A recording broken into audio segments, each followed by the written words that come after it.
nosso querido e poderoso Pai, nós nos reunimos como teus filhos, estamos espalhados em diferentes lugares, mas o teu Espírito pode se servir de cada um de nós e falar conosco, porque nós estamos muito ansiosos para ouvir a tua voz.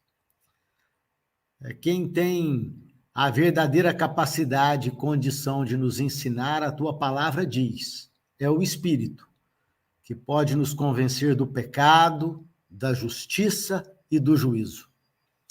Então, que ele nos guie a todos nesses momentos e que a tua palavra aberta, com poder, possa cumprir o teu propósito nas nossas vidas, é o que nós oramos em nome de Jesus. Amém. Vamos lá. As 7 pragas do Apocalipse, irmãos. Você sabe que o livro do Apocalipse é apresentado assim em forma de quiasma, certo? É o livro como se ele tivesse uma janela, um espelho exatamente no meio do livro. De tal forma que das 8 visões, a primeira visão, ela se contrapõe à 8ª, a segunda à 7ª, a terceira, a 5ª e a 4ª se contrapõem à 6ª. E o nosso estudo de hoje tem que ver com as 7 pragas. Muito bem. O que são as pragas?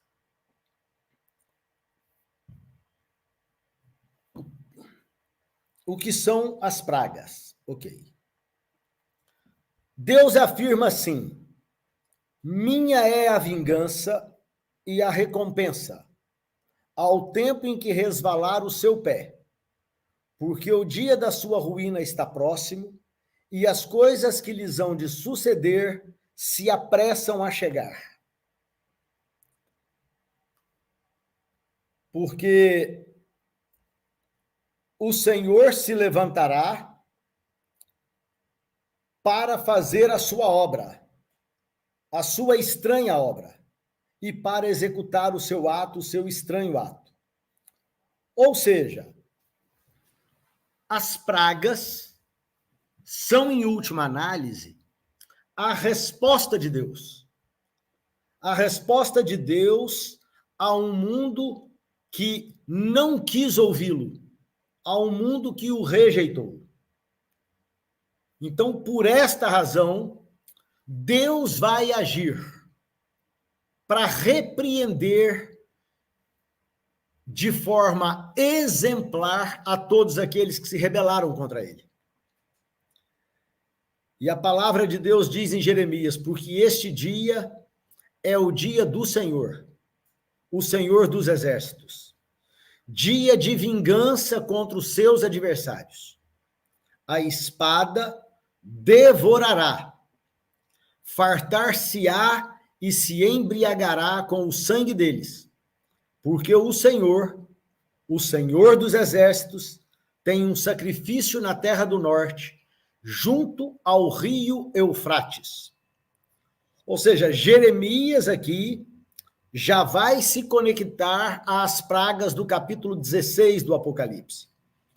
O Senhor tem um acerto com os moradores da terra, com aqueles que se recusaram a receber o seu convite de amor. Agora, nós precisamos responder a uma questão. Por que as pragas serão derramadas? E sobre quem as pragas serão derramadas? A palavra de Deus é muito clara. Nesse tempo que está diante de nós, se levantará Miguel. Alguém poderia perguntar assim, mas será que esse texto de Daniel 12, verso 1, que é o tempo em que Miguel se levanta, deveria ser colocado aqui no contexto das pragas ou um pouco antes? Na verdade, imediatamente antes das pragas, durante o alto clamor, Miguel se levanta. A senhora White, a profetisa do Senhor, No livro O Grande Conflito, no capítulo 39, a página 613, ela começa o capítulo 39 exatamente com esse texto de Daniel 12:1. E ela aplica esse texto ao momento imediato que antecede o fechamento da porta da graça, e então ela continua aplicando este texto do momento em que Miguel se levanta para proteger o seu povo, mas também realizando a estranha obra de Deus, que é essa obra de castigar os habitantes da terra. Então, esse texto aqui, ele é inserido no contexto das pragas, não porque eu queira, mas porque esta é a forma como a serva do Senhor utiliza e aplica esse texto. Então, está escrito assim: naquele tempo se levantará Miguel, o grande príncipe, que se levanta pelos filhos do teu povo. E haverá um tempo de angústia, qual nunca houve, desde que houve nação até aquele tempo. Mas, naquele tempo, livrar-se-á o teu povo, todo aquele que se achar escrito no livro. As pragas, portanto, elas não foram projetadas para alcançar os filhos de Deus, aqueles cujos nomes estão postos no livro da vida.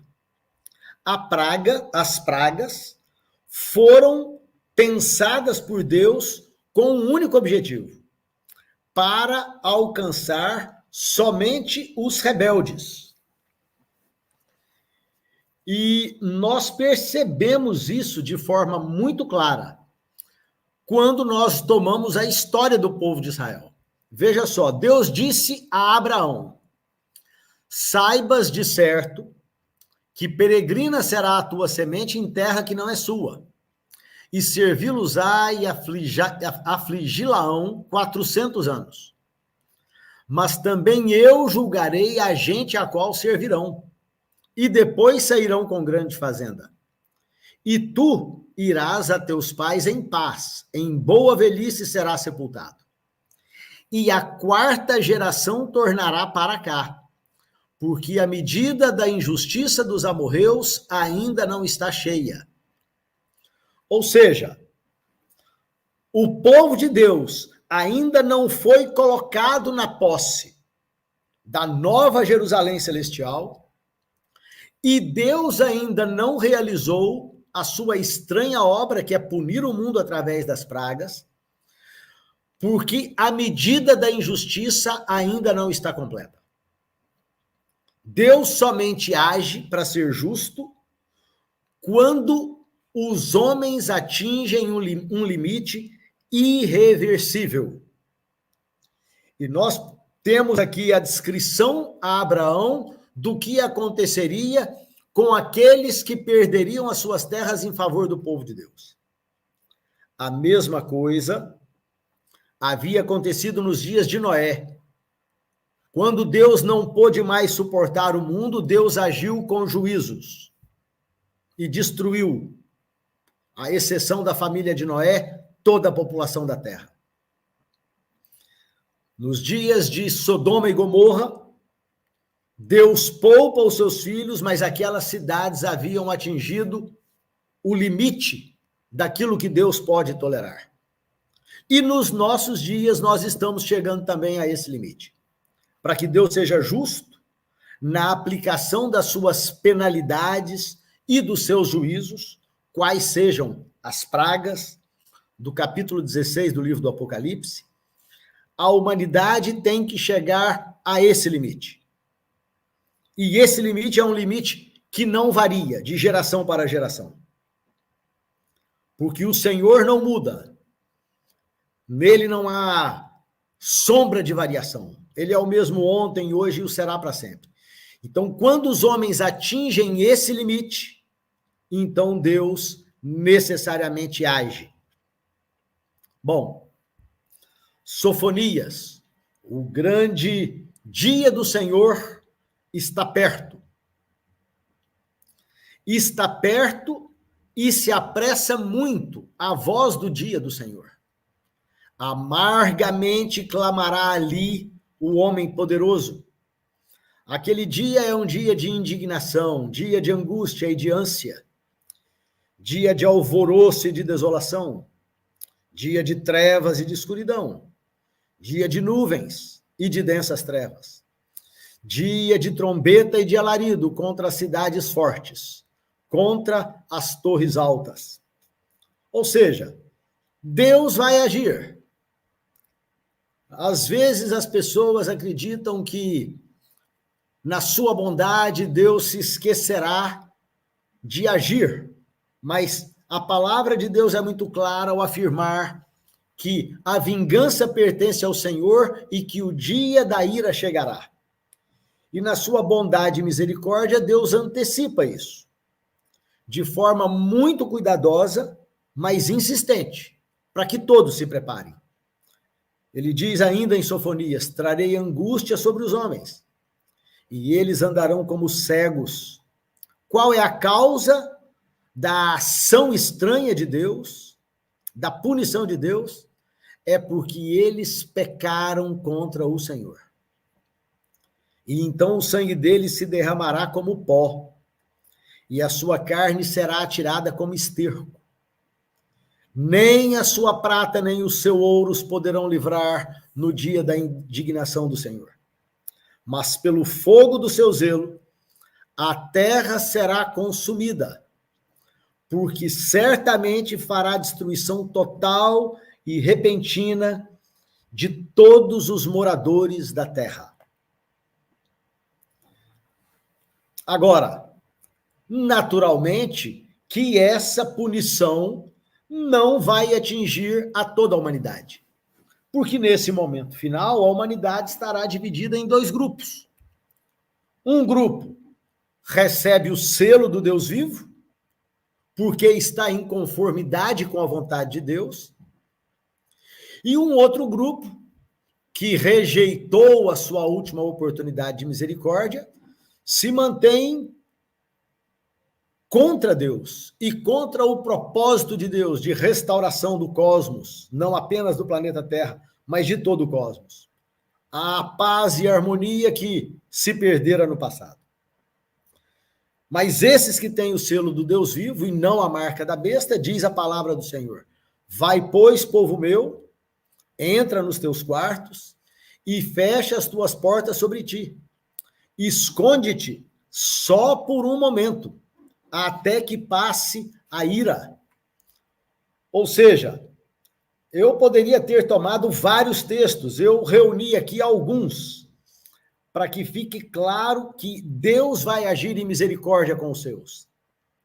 Buscai o Senhor, vós, todos os mansos da terra.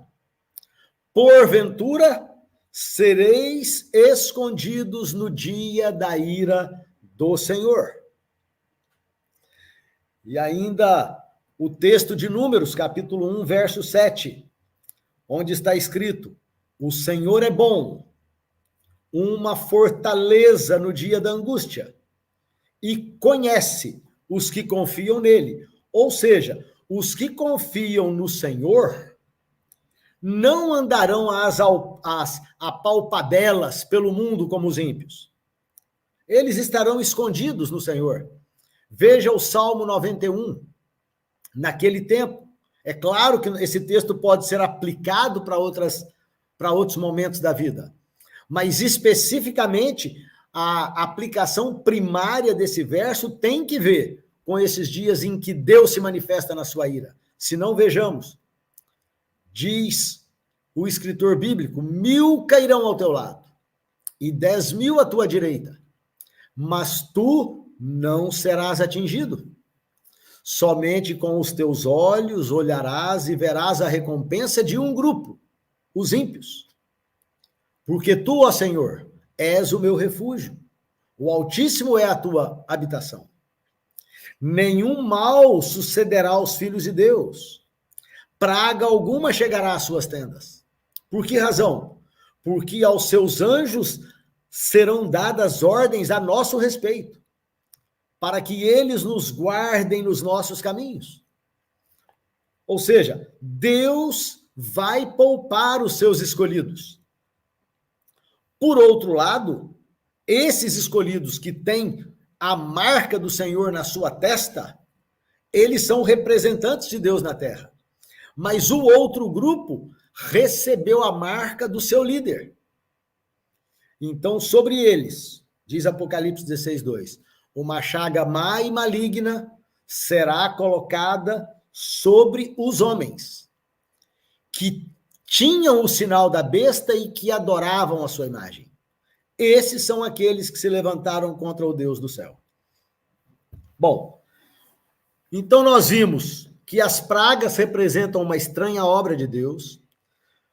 Vimos que as pragas somente serão derramadas em retribuição, um juízo de Deus sobre aqueles que rejeitaram os seus apelos de misericórdia, os seus apelos de entrega completa ao Senhor. A sua misericórdia foi concedida e foi chutada, foi pisada, foi cuspida pelos ímpios. Eles não quiseram nenhum relacionamento com Deus e com os céus. E se arvoraram na sua luta contra o Cordeiro, o Rei dos Reis e o Senhor dos Senhores. Então Deus vai agir contra eles, para mostrar que existe, sim, alguém que está no comando do cosmos. E nós vimos também que Deus só age porque eles são rebeldes, eles pecaram. A rebeldia é o ato de quebrar as ordens e os mandamentos do Senhor. E os justos serão poupados de forma extraordinariamente poderosa nesse tempo em que o mundo vai estar num processo de completa derrocada e destruição. Agora, como serão derramadas as pragas? A visão das pragas, ela começa no início do capítulo 15 do Apocalipse, onde está escrito: vi no céu outro sinal, grande e admirável. 7 anjos, tendo 7 últimos flagelos, pois com este se consumou a cólera de Deus. E quando nós vamos a Apocalipse, no capítulo 15, e depois que João vê esse sinal dos anjos com as pragas nas suas mãos, ele é colocado numa outra cena, porque ele vai ver, então, o mar de vidro, e há um cântico extraordinário, o cântico de Moisés. É levantado e é cantado pelos justos, porque eles clamam que verdadeiros e justos são os caminhos e os atos de Deus na história dos homens. E o texto continua dizendo assim: depois destas coisas olhei, e abriu-se no céu o santuário do tabernáculo do testemunho, e os 7 anjos que tinham os 7 flagelos saíram do santuário, vestidos de linho puro e resplandecente, e cingidos ao peito com cintas de ouro. Ou seja, os anjos recebem a determinação de Deus para atingirem na terra aqueles que o rejeitaram e que recebem a marca da besta e desconsideram o selo do Deus vivo, quando termina exatamente o juízo investigativo. Quando Cristo termina a obra que está executando no céu desde 1844, os anjos saem, então, com as taças para destruir a terra, através dessas 7 últimas pragas. Então, Apocalipse 15:7, um dos 4 seres viventes deu aos 7 anjos 7 taças de ouro, cheias da cólera de Deus, que vive pelos séculos dos séculos. Então, nós percebemos que esta visão de João, ela tem de pano de fundo o santuário. Quando termina o juízo de Deus lá no lugar santíssimo. E aí, quando os anjos saem, João é levado a ver uma cena extraordinária, que é esta: o templo de Deus, lá no céu, encheu-se com a fumaça da glória de Deus e do seu poder. E ninguém podia entrar no templo, até que se consumassem as 7 pragas dos 7 anjos. Veja, nós estamos vivendo um momento de grande perplexidade mesmo na casa de Deus. Porque há muitas pessoas afirmando por aí que as pessoas continuarão pecando até a segunda vinda de Cristo. Ora, como seria possível se já não haverá mais um intercessor por elas nas cortes celestiais? E isso que João viu havia acontecido no passado, quando o templo construído por Salomão foi inaugurado. Naquela sessão de inauguração, veja o que está escrito no livro dos Reis, no primeiro livro dos Reis, no capítulo 8. Tendo o sacerdote saído do santuário, uma nuvem encheu a casa do Senhor, de tal sorte que os sacerdotes não puderam permanecer ali para ministrar, por causa da nuvem, porque a glória do Senhor enchera a casa do Senhor. Ou seja, se não há ministração no santuário, se os sacerdotes não podem atuar, então Deus não pode aplicar o perdão àqueles que erram. Então, quando Cristo deixa o Santíssimo, aqueles que estarão vivendo na terra, escreve Ellen White no livro Grande Conflito, deverão estar de pé, sem intercessor, na presença do Deus Santo. E nesse momento, vai se cumprir o texto de Apocalipse 22:11, que afirma: quem é justo, faça injustiça ainda. E quem está sujo, suje-se ainda. E quem é justo, faça justiça ainda. E quem é santo, seja santificado ainda. Neste momento, nenhum homem terá sido transformado com corpos incorruptíveis. Não. Eles ainda estarão nesse corpo sujeito ao pecado, mas o seu caráter estará formado para a eternidade. A única coisa que nós levaremos será o caráter. E esses crentes terão um caráter que terá aprendido a se submeter ao Deus do céu. Então, as pragas serão derramadas sobre esse planeta. Então, Apocalipse 16:1, que é logo após essa visão de João de que ninguém mais podia entrar no santuário, João vai dizer para nós o seguinte: ouvi, vinda do santuário, uma grande voz, dizendo aos 7 anjos: ide e derramai pela terra as 7 taças da cólera de Deus. Então, vem a ação do primeiro anjo. E o texto de Apocalipse 16:2 vai nos dizer o que foi esta primeira praga.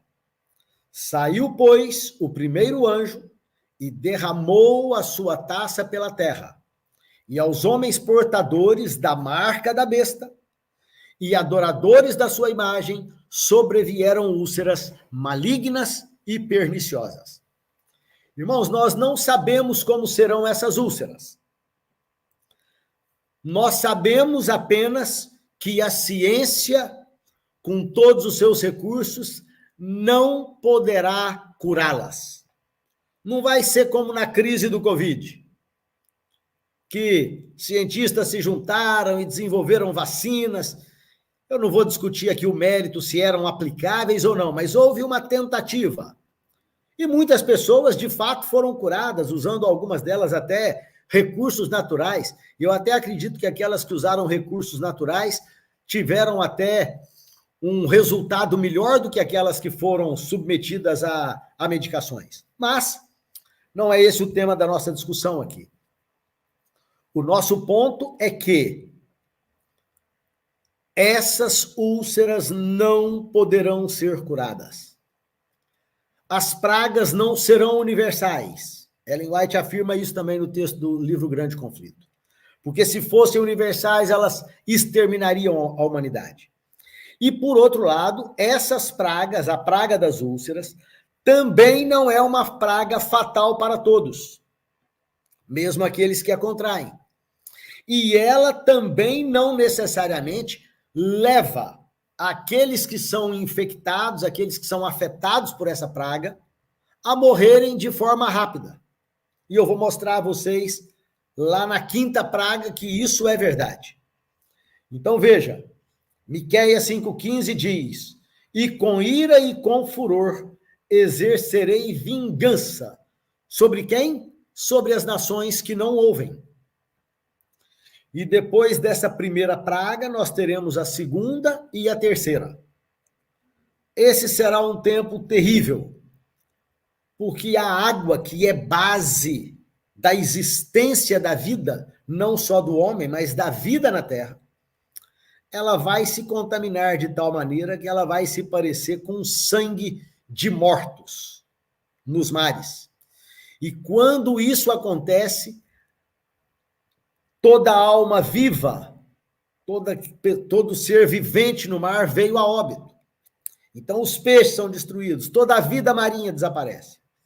E depois disso, o anjo das águas vai atacar os rios e as fontes, e elas também se tornam em sangue. Então veja, como é que alguém poderia fazer comida em casa? Como é que alguém poderia lavar roupa? Como é que alguém lavaria as próprias mãos? Como é que alguém tomaria banho? Já não há o que fazer. Mas ainda assim João ouve e registra. E ouviu o anjo das águas que dizia: justo és tu, ó Senhor, que és e que eras, e santo és, por uma razão. Porque finalmente o Senhor está colocando um ponto final na história desses ímpios, que tiveram milênios para se manifestar, sem uma ação direta de Deus.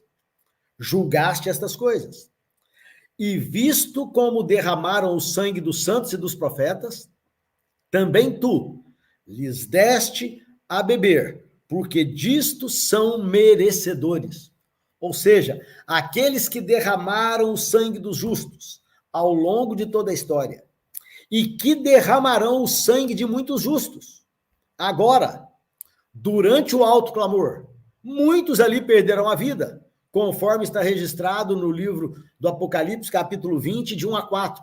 Porque João viu muitos ali que foram degolados por causa do testemunho de Jesus, que não amaram a sua vida até a morte e que não tinham a marca da besta sobre si.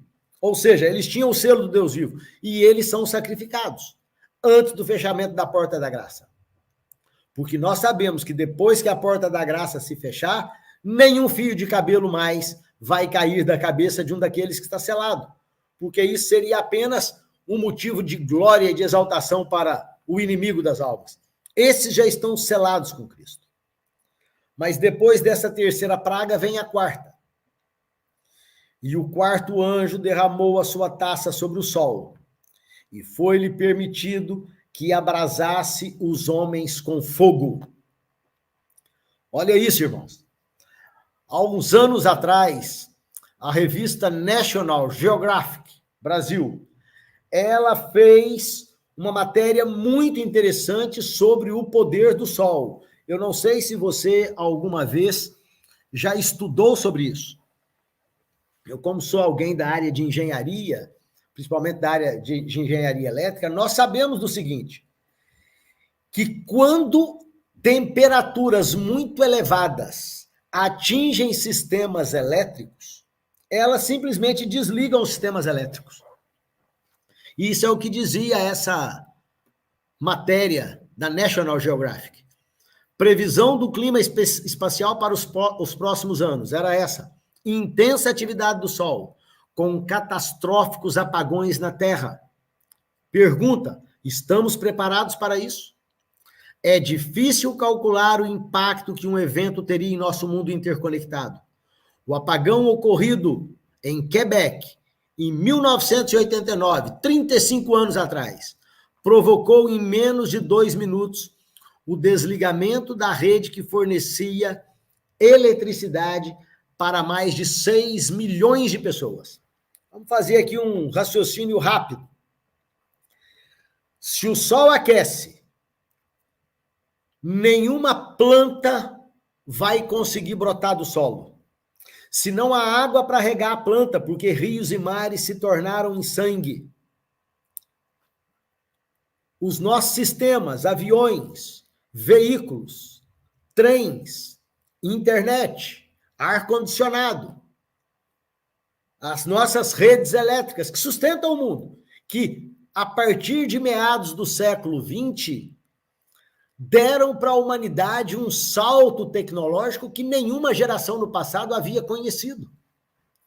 Imagine, nós voltaremos de novo àquela situação dos nossos antepassados, com uma piora muito grande, porque a terra já não produz.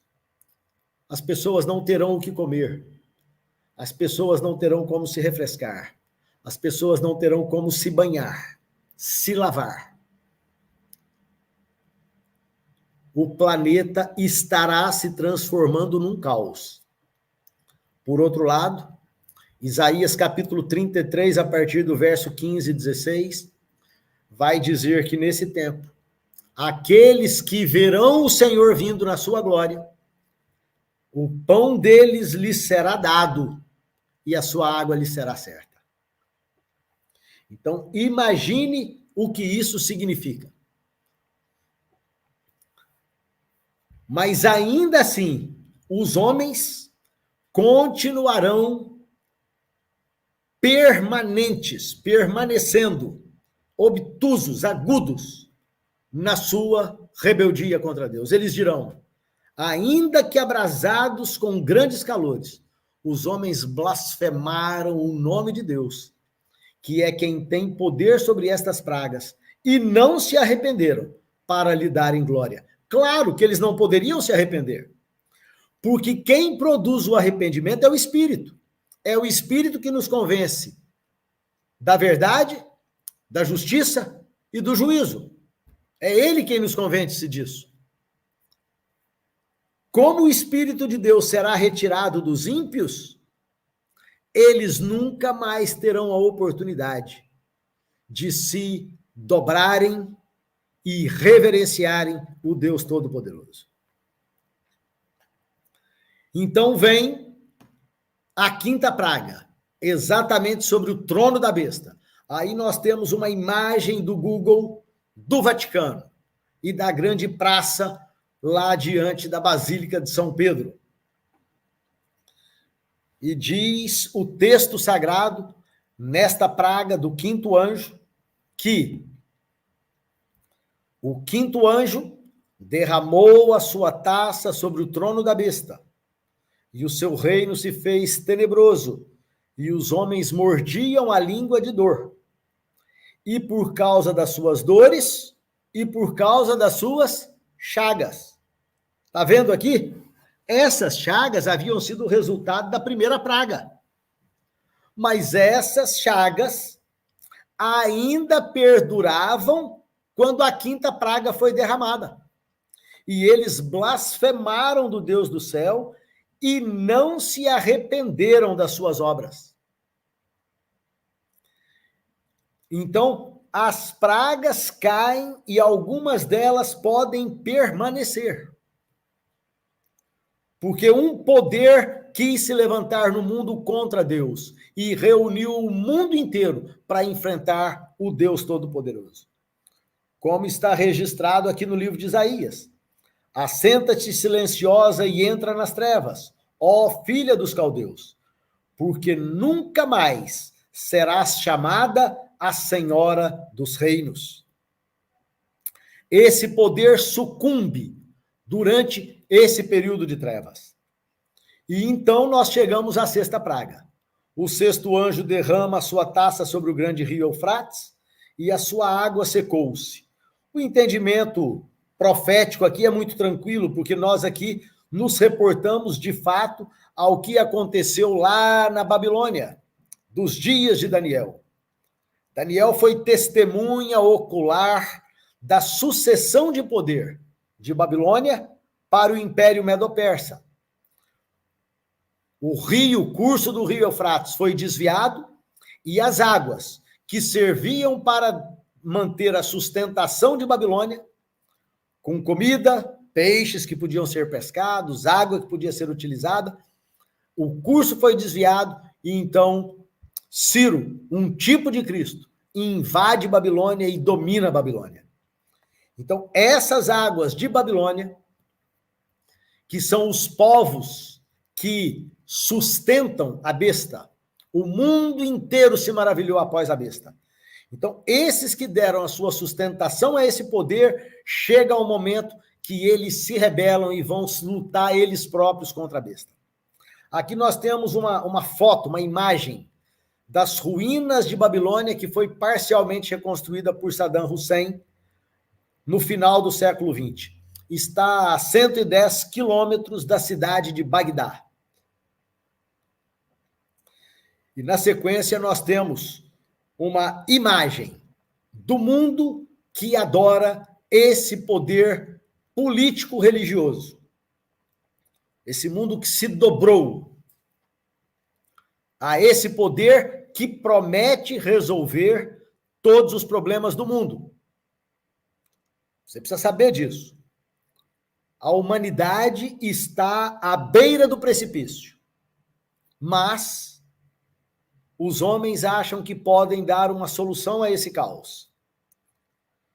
E eles dizem que através da tecnologia, através dos grandes projetos, não haverá necessidade que aquela pedra de Daniel 2 destrua a história humana para reconstruir o reino de Cristo.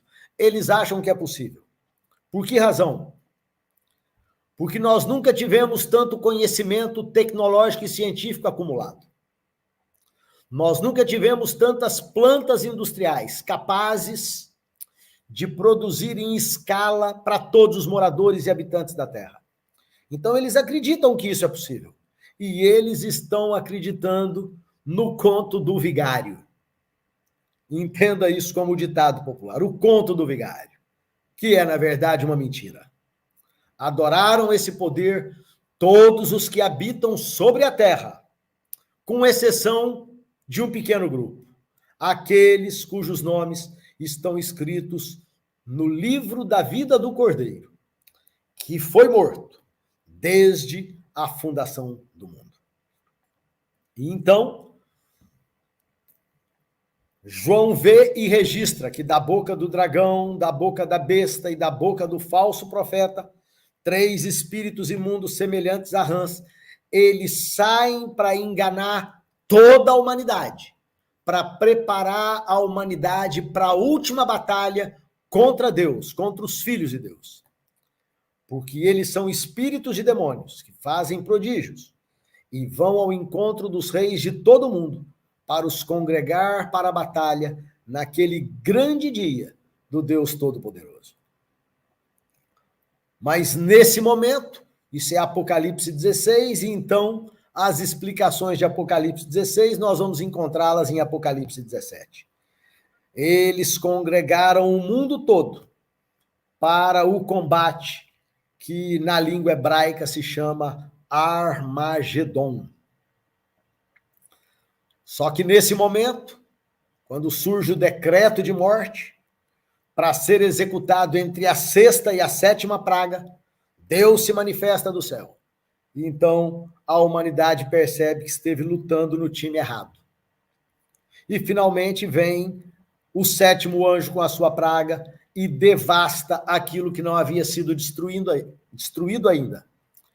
Então o 7º anjo derrama a sua taça no ar, e sai grande voz do templo do céu e do trono dizendo, está feito. E o texto bíblico, nos versos 18 e 19 do Apocalipse, continua dizendo que houve vozes e trovões e relâmpagos, e um grande terremoto, como nunca tinha havido desde que há homem sobre a terra. Tal foi este grande terremoto. E a grande cidade fendeu-se ao meio em 3 partes, e as nações caíram, e a grande Babilônia se lembrou. E da grande Babilônia se lembrou Deus para dar-lhe o cálice do vinho da sua indignação, da sua ira. Então, a terra foi completamente devastada. E o que João vê em seguida é que toda a ilha fugiu, os montes não se acharam, e sobre os homens caiu do céu uma grande saraiva do peso de um talento, e ainda assim os homens blasfemaram de Deus.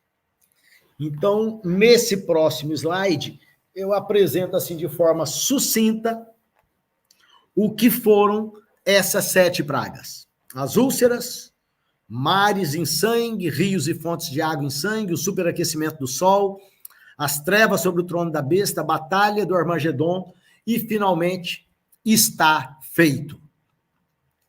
E eu quero apresentar ainda a vocês uma citação de Ellen White nos garantindo que as pragas não são universais. As pragas não são universais, ao contrário, os habitantes da Terra seriam inteiramente exterminados. Contudo, serão os mais terríveis flagelos que já foram conhecidos por mortais. Todos os juízos sobre os homens antes do final do tempo da graça foram misturados com a misericórdia. Ou seja, até aqui, tudo o que aconteceu na história da Terra, Deus agiu com misericórdia. O sangue propiciatório de Cristo tem livrado o pecador de os receber na medida completa da sua culpa. Mas, no juízo final, a ira será derramada sem mistura de misericórdia. Então, eu quero convidá-los agora para nós irmos para a sessão final, que é quando é que isso vai acontecer. Bom, para começar isso, eu tomo aqui uma citação de Ellen White, que é extraída do Comentário Bíblico Adventista, no volume 7, versão em inglês, e que está transcrito no livro Eventos Finais. Veja, o povo não terá outra mensagem sobre um tempo definido, depois daquele período de tempo, que foi de 1842 a 1844. Ou seja, não pode haver um traçado definido do tempo profético. A contagem mais longa vai até o outono de 1844. Quando Ellen White afirma isso, muitas pessoas acham que essa afirmação nega qualquer tempo profético no futuro. Mas não é isso. O que Ellen White está dizendo aqui é que, olhando para o tempo profético, nós não podemos estabelecer datas em que eventos irão ocorrer. Isso nós não podemos fazer. Por outro lado, ela própria nos estimula a perceber que tempos determinados continuam sendo contados pelo princípio dia-ano. Isso é extraordinário. Veja o que ela mesma afirma no livro Primeiros Escritos, a página 40, na versão PDF. Ela diz assim: então, a trombeta de prata de Jesus soou, ao descer ele sobre a nuvem, envolto em labaredas de fogo. Ela está narrando a segunda vinda de Cristo. E quando Cristo para determinado lugar da terra e chama os mortos que dormem e transforma os vivos, então todos sobem. E ela continua dizendo: todos nós entramos na nuvem e estivemos 7 dias, ascendendo para o mar de vidro, aonde Jesus trouxe as coroas e com a sua própria destra as colocou sobre nossa cabeça. Bom, por que é que Ellen White afirma que 7 dias é o tempo que nós passamos subindo no céu? É porque essa afirmação dela é consistente, é condizente, e está em harmonia com o texto de Apocalipse 8:1. Havendo aberto o 7º selo, fez-se sinal no céu por quase meia hora. Se você fizer os cálculos aí, você vai perceber que meia hora profética são 7 dias e meio. E ela afirma que o tempo da nossa subida gastou 7 dias. Então, me parece que, usando o mesmo princípio profético de Ellen White, sem marcar nenhuma data no futuro, nós podemos conhecer a duração dos eventos. E aí nós vamos encontrar Apocalipse 18. Se você for ao comentário bíblico adventista, o próprio comentário bíblico adventista afirma que muitos creem que as pragas caem no período de um ano, por causa de Apocalipse 18:8. Veja, portanto, num dia, e um dia profético vale um ano, num dia virão as suas pragas, a morte, e o pranto, e a fome, e será queimada no fogo, porque é forte o Senhor Deus que a julga. Deixa eu fazer aqui um parênteses nesse texto. Eu não defendo essa ideia de forma dogmática, mas me parece muito razoável que, se Apocalipse 8:1 menciona meia hora, e se Ellen White afirma que meia hora são 7 dias, porque ela está usando o princípio dia-ano, então é possível que esse dia em que as pragas caem para destruir os que se rebelaram contra Deus, que esse período de pragas dure de fato um ano. E o princípio está aí, em Ezequiel 4:7, é um dos textos.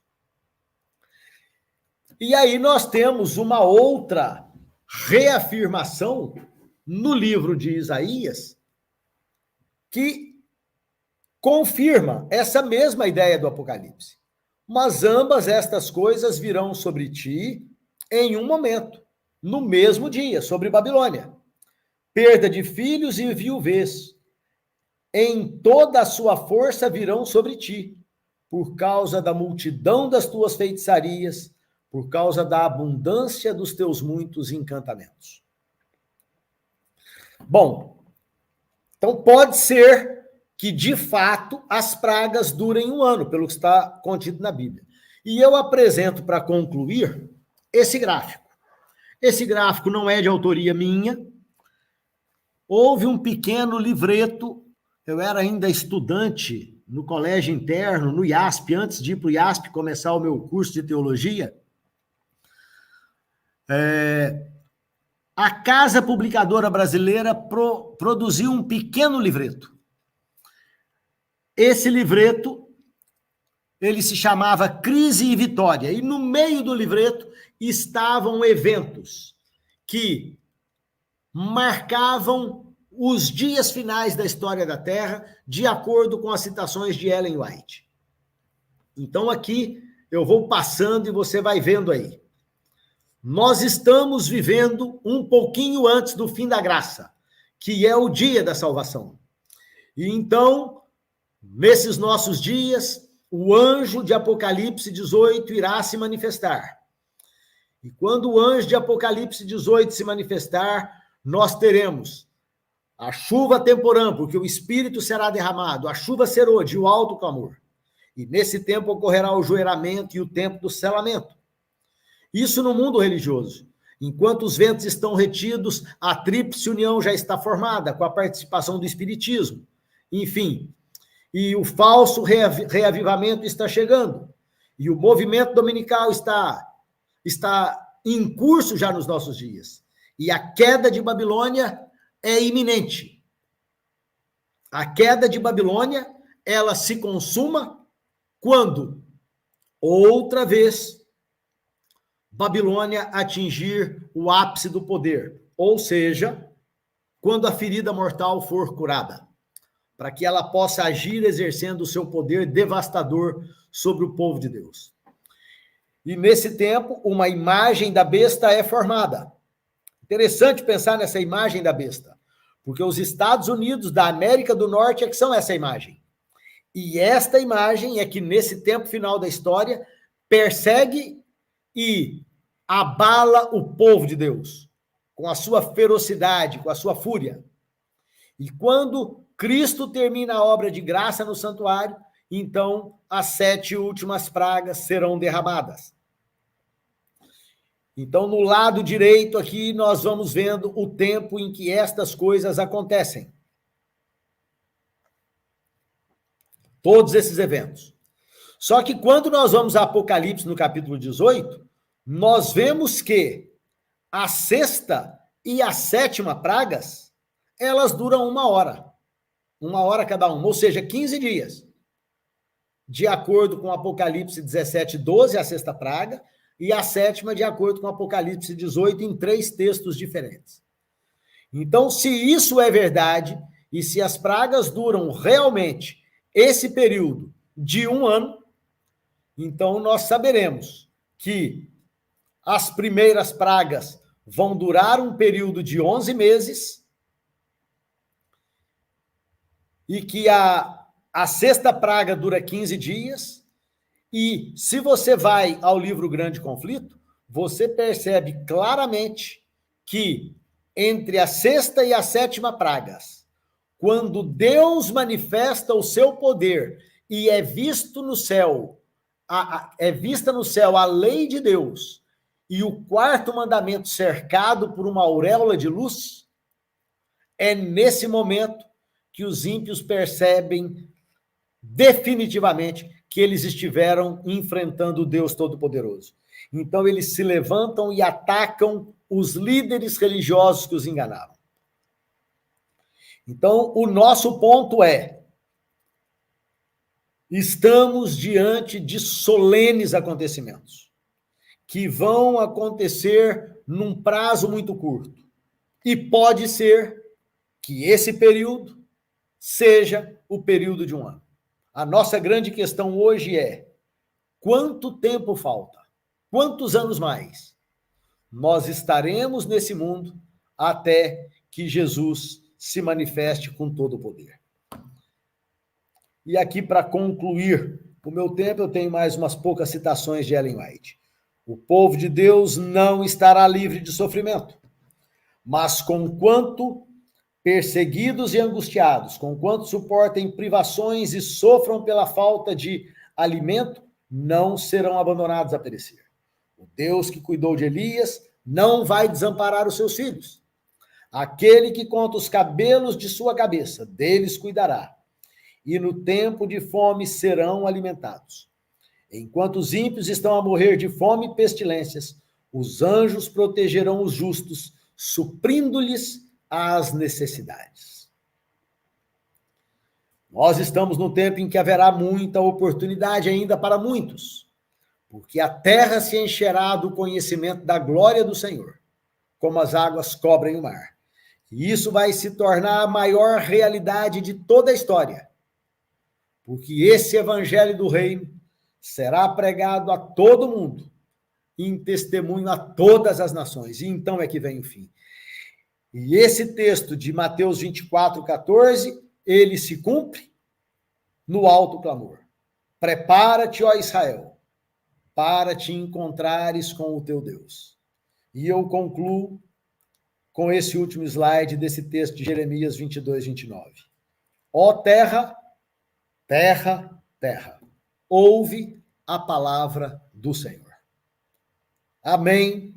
Que Deus nos abençoe e nos proteja a todos, para que nesses dias terríveis, em que Deus vai se manifestar como povo de Deus, nós estejamos protegidos contra toda essa sanguinária ação de Deus, que é uma estranha obra, porque ele vai atacar os habitantes da terra de forma terrível, exemplar e definitiva. Deus te abençoe e a mim também, que nós estejamos nesse tempo guardados no pavilhão do Senhor. Amém. Amém, Janson. Deus seja louvado. Olha, desde ontem as palestras estão muito completas, tirando muitas dúvidas. Deus seja louvado. Ontem nós tivemos, Janson, uma mensagem sobre a personificação de Satanás, aquele negócio de vem antes, vem depois da porta da graça. Também falamos sobre o fechamento da porta da graça e a angústia de Jacó. E agora já entramos com as 7 pragas. Hoje ainda vamos ver Armagedon E a ressurreição especial, hein? Então tem muita coisa. Amém. Então, glória de Deus. Ô, Janderson, poderia fazer oração para nós, para fecharmos esse momento? Claro, vai ser um prazer. Senhor nosso Deus, humildemente nós nos apresentamos ao Senhor. Nós sabemos, está escrito, nós sabemos que o Senhor não deseja ferir ninguém, nenhum daqueles que foi feito à sua imagem e semelhança. O desejo do Senhor é que todos sejam salvos. É por isso que a tua palavra afirma que todos fomos predestinados para a vida eterna em Jesus Cristo, nosso Senhor. Mas há rebeldes, Senhor, que não querem ouvir a tua voz. Que o teu Espírito nos alcance, a todos os que estamos aqui, reunidos, ainda que conectados de diferentes formas e lugares. Que o Senhor nos poupe, que o teu Espírito não desista de nós. Antes disso, que o teu Espírito fale fortemente e continuamente a cada um dos teus filhos. Aqueles que estão se dispondo a ouvirem a voz e o chamado do Cordeiro. Nós queremos muito, naquele dia glorioso, estarmos de pé para afirmarmos que, finalmente, se apresentou o Deus a quem nós aguardamos todos esses anos.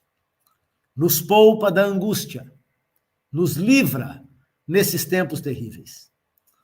Mas, Senhor, embora as pragas ainda não tenham chegado, há muitos de nós que temos enfrentado uma impiedosa luta nos próprios dias em que vivemos, porque se arvora contra nós o império das trevas.